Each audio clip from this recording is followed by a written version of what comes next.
Buenos días, amados hermanos, que el Señor les bendiga en esta hora. Vamos a comenzar con la enseñanza del día de hoy, ¿verdad? Recordando que estamos hablando acerca del libro del Apocalipsis. Y también hoy es viernes. Les recuerdo que en la noche, tarde-noche, 308 de la noche, les voy a mandar el mensaje correspondiente al día de hoy del tema de los eslabones perdidos o escondidos de la Biblia, ¿verdad? Va a ser un excelente tema, se los recomiendo. Eso se lo hago llegar por la noche. También les recuerdo que estamos en la cuenta de YouTube y Facebook para que nos busquen por ahí, ¿verdad? Y nos apoyen mandando estos mensajes que estamos enviando. Bien, ayer hablábamos acerca de la presentación del anticristo y habíamos dicho que venía, ¿verdad? ¿De dónde proviene? Es el quinto hijo de Jacob con Bila, la sierva egipcia de su esposa Raquel. Entonces tiene las dos nacionalidades, ¿verdad? Este hombre, por ser descendiente de Jacob, puede legislar él como presidente, como rey en Israel, y como hijo de Bila, la egipcia, puede también legislar como presidente, como ramo, como señor de Egipto. Las Sagradas Escrituras nos dicen también, ¿verdad? Ahí estamos viendo que dice Dios que va a Egipto, le va a poner un rey que no va a ser de su nacionalidad, ¿sí? Y es más, dice que va a ser un hebreo, un hijo de Israel, el que va a gobernar en Egipto. Así que quizás no sea necesariamente Egipto en común, pero sí puede ser Qatar. Qatar es una isleta que está subyugada por Egipto, ¿sí? Y Qatar, lo curioso es que Qatar es un pequeño país, pero riquísimo. Ahí es donde están todas las compañías transnacionales, ¿sí? Ahí tiene su fuente de vida, ¿verdad? Sus ingresos están invertidos ahí. Incluso el Vaticano tiene ahí su banco, en particular en Qatar. Entonces Qatar, que es una isleta subyugada por Egipto, bien podría ser que salga de allí, ¿sí?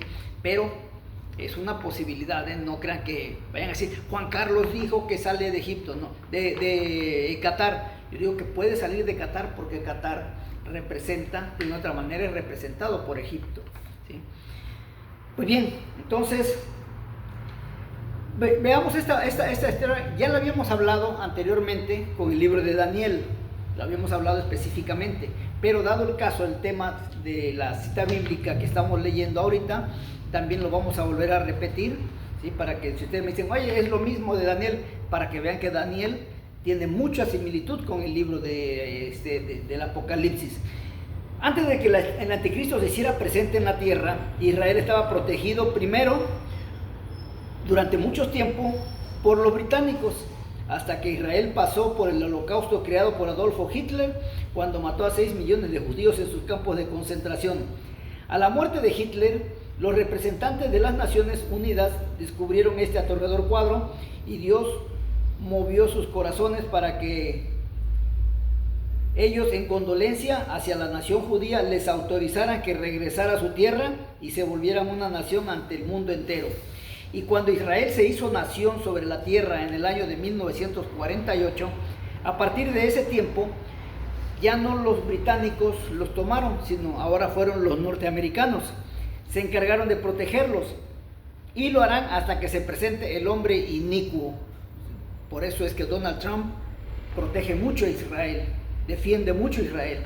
No tanto porque lo quiera, no tanto porque ame a Israel, no, sino porque Donald Trump conoce perfectamente la profecía bíblica que Dios le dio a Abraham: a la nación que te bendijere, a esa voy a bendecir. Y por eso Estados Unidos es grandemente bendecido, como también en un tiempo lo fue Turquía, ¿verdad? Después fue los británicos, Inglaterra, ¿verdad? Que también fue grandemente bendecida, y ahora los norteamericanos, ¿sí? Entonces, por eso es que Donald Trump los defiende. y lo harán hasta que venga el nombre Nico. Cabe hacer mención que ambos, tanto los británicos como los americanos, son descendientes de Esaú, pues de ellos se formaron las 7 sectas más poderosas en todos los aspectos, como en la economía, la sociedad, la política y la religiosidad. Estas poderosas 7 sectas religiosas son los maometanos, los budistas, los jesuitas, los mesiánicos, los masones, Illuminatis y la Iglesia Ecuménica Universal. Todas ellas protegerán a Israel, viven de Israel, viven del Dios de Israel, veneran al Dios de Israel, pero no son del pueblo de Israel. Por eso dice el Señor: no todo aquel que me dice Señor, Señor, entrará en el reino de los cielos. Muchos serán los llamados, pero pocos los escogidos. ¿Sí? Veamos la profecía de Isaac, hijo de Abraham, dada a Esaú. Y Esaú respondió, dice a su padre: ¿no tienes más que una sola bendición, padre mío? Y alzó Esaú su voz y lloró. Entonces Isaac, su padre, habló y le dijo: he aquí, será tu habitación en grosuras de la tierra. O sea, vas a vivir en una tierra muy rica, ¿sí?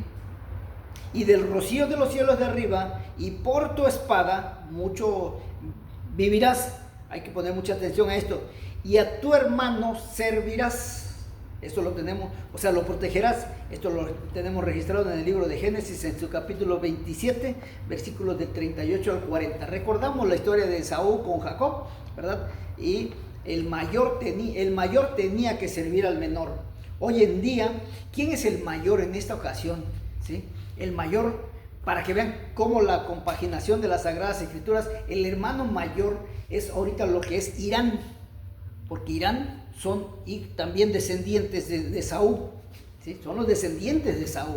Entonces, ellos son el hermano mayor, el Esaú, y Israel es el hermano menor, o sea, Jacob, ¿sí? Y ahorita están en pleito, ellos dos, pero ¿por qué están en pleito? Y la gente ora para que ese pleito se acabe, para que esa guerra se termine, para que ya no haya tanta mortandad.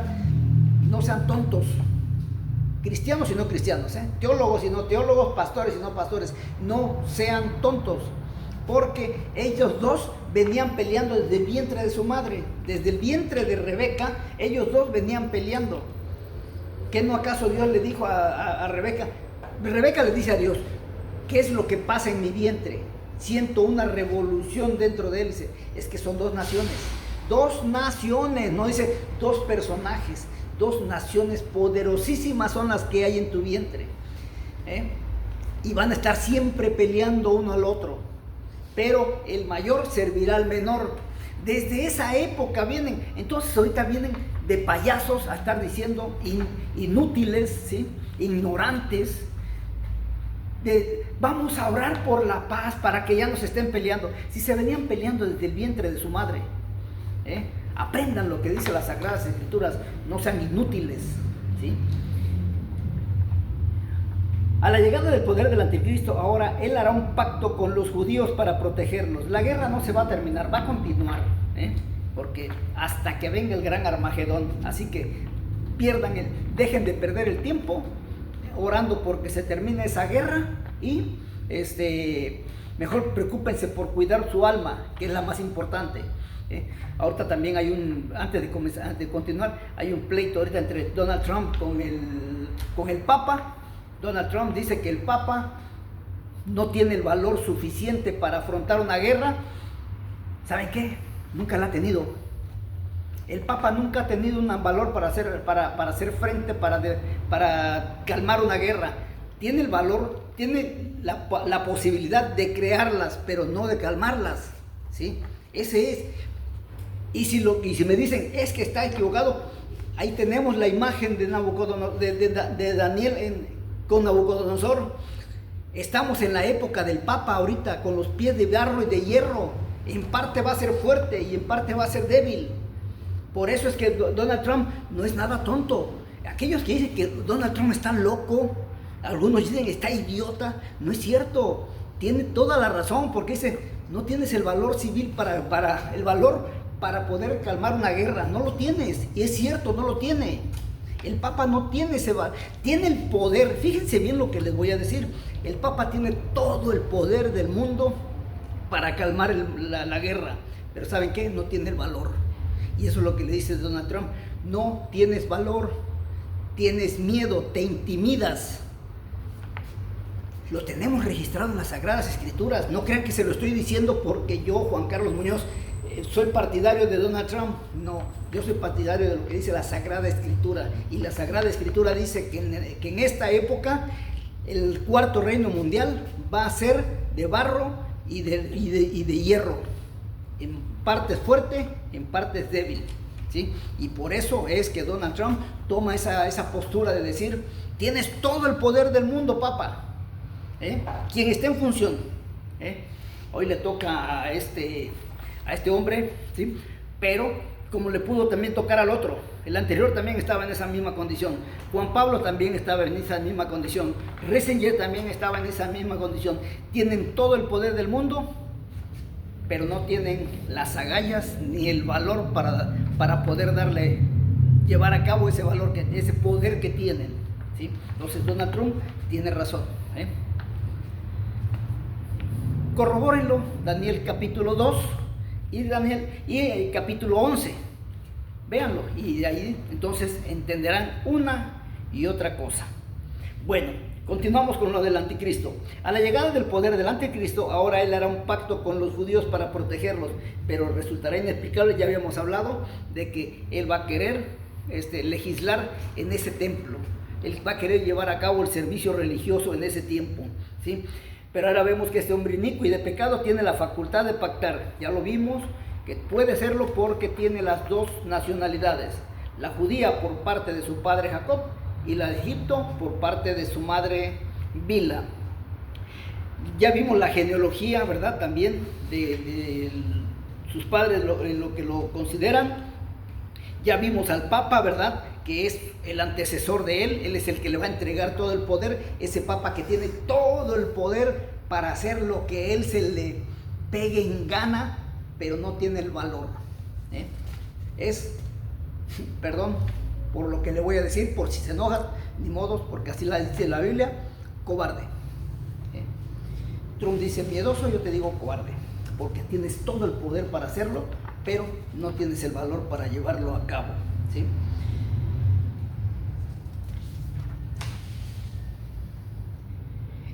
Ahora, con respecto, el anticristo cuando se presente, va a llegar un momento en que la iglesia, al momento que se presente, ayer en eso terminamos en eso la sesión de ayer, de que conforme el anticristo se presente en la tierra como lo que es, en ese momento la iglesia será arrebatada, ¿sí?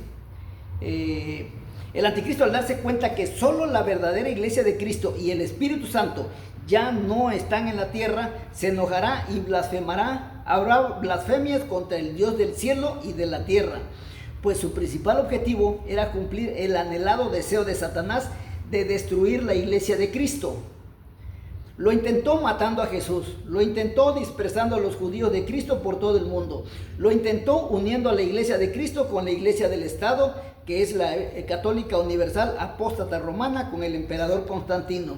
Lo intentó matando a los cristianos en la abominable y demoníaca Santa Inquisición organizada por los terroristas del clero. Lo intentó por medio de Hitler y de Mussolini. Lo intentó por medio de 24 papas y un poderoso Vaticano. Y por último, lo intentó poniendo su marca en el hombre para identificar a los fieles de Cristo y destruirlos, como dice Apocalipsis capítulo 13, versículos 16 al 18, y hacía que a todos, pequeños y grandes, ricos y pobres, libres y esclavos, se les pusiese una marca en la mano derecha o en la frente, y que ninguno pudiese comprar ni vender, sino el que tuviese la marca o el nombre de la bestia o el número de su nombre. Ojo, aquí hay sabiduría. El que tiene entendimiento, cuente el número de la bestia, pues es número de hombre, y su número es 666. Para aquellos que dicen, es que tiene una marca porque el anticristo, no. En los gobiernos el gobierno va a ser el encargado de poner esa marca, no un tatú. Eso de tatuaje pues es una vulgaridad dentro del cuerpo del hombre, ¿verdad? Para maldecirlo delante de Dios. porque Dios no ha aceptado que el hombre se tatúe su cuerpo, ¿sí? Y con todo esto Cristo vino por su iglesia y de sus propias manos se la arrebató, se la quitó y ni cuenta se dio. Pero el Señor vendrá como ladrón en la noche, es lo que nos dice el 2 de Pedro, capítulo 3, 10. Nota importante, por tal motivo, la próxima venida de Cristo por su iglesia se le llama el arrebatamiento o el rapto, porque precisamente eso es lo que va a suceder. Cristo, como un rayo, le arrebatará a Satanás de sus inicuas manos a su fiel y amada iglesia. La iglesia no va a pasar, la verdadera iglesia no va a pasar por la gran tribulación. Los que creyeron ser iglesia y no fueron porque no se fueron con su Señor, esos sí son los que van a pasar la gran tribulación. Hay algunos que dicen, nosotros la iglesia también vamos a pasar. Nosotros, perdón, en México decimos, me suena manada. Porque yo me preparo para ser la iglesia de Cristo que va a ser arrebatada antes de que empiece la gran tribulación. Si tú como iglesia crees pasarla, pues que te vaya bien, ¿verdad? Te deseo la mejor suerte del mundo. Ante esto, el anticristo, para asegurarse completamente que no haya más seguidores de la fe en Cristo en la tierra, y para poder identificarlos, sobre todo aquellos que rechazaron ponerse su marca, echará a andar su siguiente plan. A pesar de ser el anticristo muy astuto y entendido en enigmas y poseer el poder que Satanás le había dado, aunque cabe señalar que el único poder que Satanás posee y es el que le había dado es el de la persuasión, y con él engaña a la gente. Pero aún con todo esto en sus manos, como ser humano que es, porque el anticristo va a ser un ser humano, ¿sí? Pues él no es espiritual sino terrenal, cometerá un gravísimo error, pues en plena plaza de Jerusalén, la plaza que hace referencia es Apocalipsis 1:2, pero el patio que está fuera del templo déjalo aparte y no lo midas, porque ha sido entregado a los gentiles y ellos hollarán la ciudad santa 42 meses, o sea 3 años y medio. Mandará a construir una gran imagen y engaña a los moradores de la tierra con las señales que se le ha permitido hacer en presencia de la bestia, mandando a los moradores de la tierra que le hagan imagen a la bestia que tiene la herida de la espada y vivió, y se le permitió infundir aliento a la imagen de la bestia para que la imagen hablase e hiciese matar a todo aquel que no la adorase. Apocalipsis capítulo 13, versículo 14 al 16. Amados hermanos, esta acción del hombre inicuo, o sea, este rey de Egipto, no le gustará a los dirigentes judíos, pues ellos desde su castigo por idolatría, que fueron esclavizados en Babilonia, no volvieron a cometer el pecado de la idolatría. Incluso cuando Jesús estuvo entre ellos, los evangelios no hacen ninguna mención de idolatría del pueblo. Y el castigo que recibieron por parte de Dios al enviarlos por todas las naciones fue por no haber aceptado a Jesús y haberlo crucificado.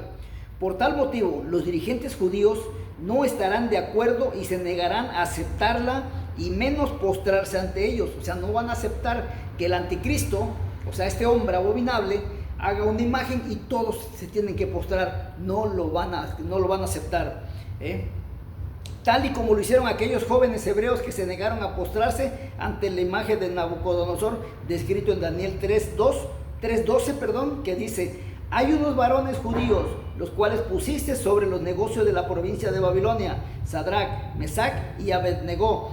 Estos varones, oh rey, no te han respetado, no adoran tus dioses, ni adoran la estatua de oro que has levantado. ¿Sí? O sea, así como esos hombres se negaron, en el futuro tiempo, dentro de poco, los judíos tampoco se van a querer arrodillar y adorar a esa imagen que el anticristo va a hacer. Ese va a ser su peor error. ¿Por qué? Esta negativa de los judíos no postrarse ni adorar la imagen fue motivo para que el anticristo, hombre inicuo y de pecado, que muerde los talones y hace caer en pecado al pueblo de Israel, se indignará y montado en ira arremeterá con todo su ejército contra los judíos, quienes también responderán al conflicto. Y amados hermanos, habrá muchos muertos en esa guerra, muchos muertos en esa guerra. Por eso les digo que las guerras no van a terminar, no van a concluir. Dejen de estar perdiendo el tiempo orando y pidiéndole a Dios la paz mundial, porque la paz mundial solamente está diseñada para una causa, la del anticristo, la falsa paz, ¿sí? Procediendo ante esto, el anticristo romperá el pacto de hermandad y paz que había hecho con ellos y retornará a Egipto sintiéndose traicionado. Vamos a ver lo que dice Daniel capítulo 11 versículos 24 al 29. Estando la provincia en paz y abundancia, entrará y hará lo que no hicieron sus padres: botín, despojo y riquezas repartirá a sus soldados, y contra las fortalezas formará sus designios, y esto por un tiempo. Y despertará su fuerza y su ardor contra el rey del sur, o sea, contra Israel. Se empeñará en la guerra con grande y muy fuerte ejército, mas no prevalecerá, porque le harán traición. Aún los que coman de sus manjares le quebrantarán, y su ejército será destruido, y caerán muchos muertos. El corazón de estos dos reyes será para hacer mal, y en una misma mesa hablarán mentira, mas no servirá de nada, porque el plazo aún no habrá llegado. Y volverá a su tierra con gran riqueza, y su corazón será contra el pacto santo. Hará su voluntad y volverá a su tierra. Al tiempo señalado, posteriormente, volverá al sur, otra vez regresará contra Israel, mas no será la postrera venida como la primera. La segunda venida que venga el anticristo, ya con todos los gobiernos de la tierra, en apoyo, atacar a Israel. ¿Para qué? Para que entonces sí baje la inmensurable figura de nuestro Señor Jesucristo para defender a su pueblo judío, ya no a la iglesia, ya no a los que se quedaron a pasar la gran tribulación, porque ellos pagaron su azuadía de no haber sido salvos, sino por su propia sangre, por su propia muerte, van a ser salvos, como nos lo dicen las Sagradas Escrituras, ya lo vimos, ¿sí? Entonces, amados hermanos, esto es lo que nos viene, pero el tiempo se nos acaba. Nos vemos el día de mañana. Vamos a tocar el tema el día de mañana de, permítanme tantito, 69. El tema se los voy a adelantar. Los preparativos, el título de mañana va a ser los preparativos para la gran tribulación. Se viene la gran tribulación, pero eso lo vamos a ver el día de mañana. En la tarde nos vemos para ver el tema de los eslabones perdidos de la Biblia. Soy Juan Carlos Muñoz, que Dios los bendiga. Hasta pronto.